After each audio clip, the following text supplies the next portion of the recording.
Ulrich Zwingli, les 67 thèses réformatrices de 1523. Le 47e article. L'homme doit subir la mort corporelle plutôt que de scandaliser ou d'offenser un chrétien. Dans le mot scandalitsein, donc en grec, n'est pas seulement compris le fait de scandaliser, mais aussi d'offenser. D'abord à propos de l'offense. Selon Matthieu 18, 6 à 10, Christ ne veut pas qu'on doive offenser ceux qui scandalisent gravement, même sans le vouloir, mais il enseigne dans le même passage comment on doit exclure. En revanche, il ne veut pas qu'on expose les siens à l'offense, parce qu'ils seraient peu considérés. Avec cette idée, il a voulu débarrasser les chrétiens de l'orgueil, afin qu'aucun ne s'élève au-dessus de l'autre, et qu'aucun ne méprise l'autre, car celui qui ferait cela, il serait préférable pour lui qu'on le noie. Où sont maintenant les pieux évêques qui ont interdit aux prêtres concubins d'avoir des épouses et ont ensuite qualifié de bâtards les enfants qui peuvent et doivent bel et bien être nés d'elles maritalement? Et ces êtres auxquels Dieu a dispensé la vie, ils les ont offensés devant le monde alors qu'ils étaient encore dans le sein maternel. Personne ne peut en effet considérer que ce très grand péché ne le concerne pas.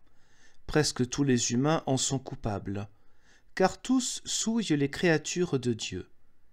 Or les enfants innocents ne doivent leur tare qu'aux diffamateurs des créatures de Dieu, non à Dieu.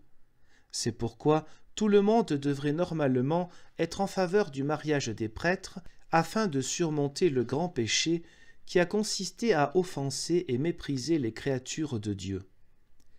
Christ lui-même, en Matthieu 18, 6 à 7, nous enseigne combien ce péché est grand.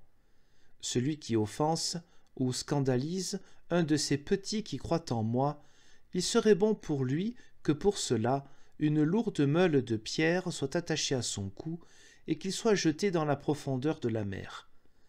Malheur au monde à cause de l'offense ou du scandale. Il doit y avoir des scandales, mais malheur à l'homme par qui le scandale arrive ou de qui il provient. Ces paroles de Christ nous enseignent suffisamment clairement combien il est grave d'offenser quelqu'un qui est de Dieu, selon la compréhension initiale de l'offense telle que Chrysostome a également compris ce passage.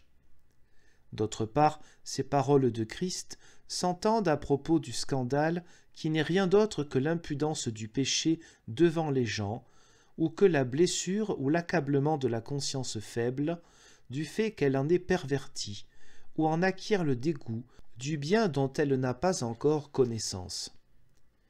Du péché éhonté, Christ dit justement en Matthieu 18, 6 que si l'on pervertit ou dévoie un des petits par des péchés éhontés, ce péché est si grand devant Dieu qu'il serait préférable pour celui qui scandalise qu'on lui attache une meule au cou et qu'on le noie.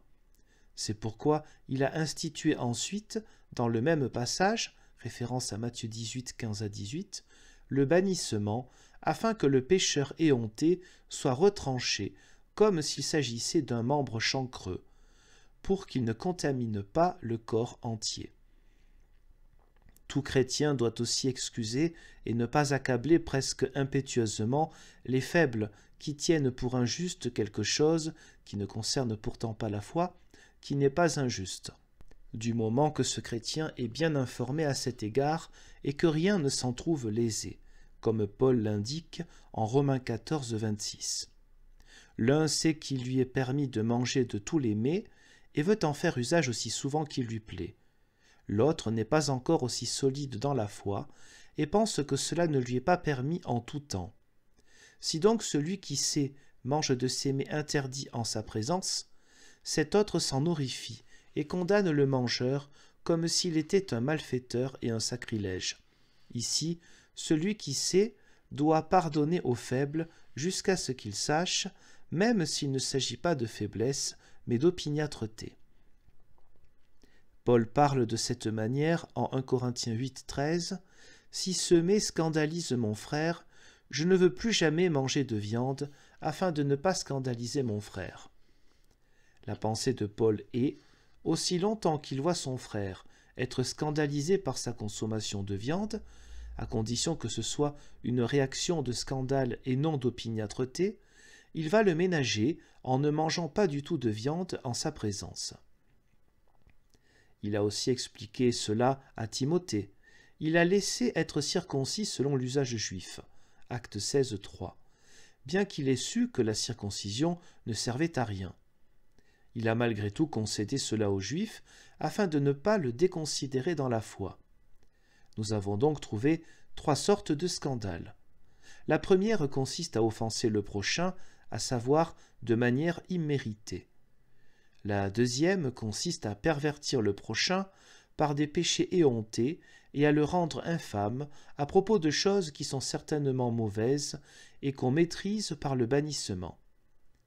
La troisième consiste à intimider celui qui est encore faible dans la foi, celui qui tient pour un péché ce qui n'en est pas un, comme manger de la viande les jours où c'est interdit, ne pas chômer les jours de fête, comme on le fait maintenant, ne pas acheter d'indulgence, ne pas faire dire de messe contre une rétribution, prendre une concubine, bien que les moines, les nonnes et les prêtres le fassent, ne pas craindre le bannissement injustifié, et d'innombrables choses semblables qui nous ont été léguées par les hypocrites, comme si Dieu les avait ordonnées et que par elles on le servait.